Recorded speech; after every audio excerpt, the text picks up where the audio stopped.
انسان جب سے پیدا ہوتا ہے نا تو اگر اس کی پرواز ٹھیک ہو، یعنی جب آپ نماز میں کہتے ہیں نا کہ اللہ مجھے ان کے راستے پہ لگا جن کو تو نے نعمتیں بخشی، ان کے نہیں جو غلط راستے پہ چلے گئے. سو بیسکلی انسان جب سے وہ پیدا ہوتا ہے وہ راستہ ڈھونڈ رہا ہوتا ہے جس میں اس کو اللہ نے نعمتیں بخشی. وہ راستہ ہے سکون کا راستہ، وہ راستہ آپ کی خوشی کا راستہ ہے.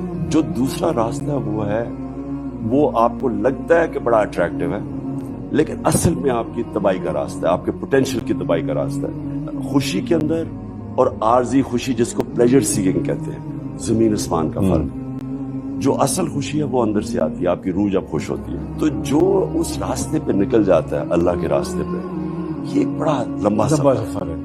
لیکن اس سفر کے اندر جب آپ اس راستے پہ نکل جاتے ہیں تو آپ کو اندر سے سکون ہو جاتا ہے. تو آپ جتنی مرضی باہر شور ہو، تباہی ہو، برا بھلا آپ کو دنیا کا ہے، اندر سکون ہوتا ہے.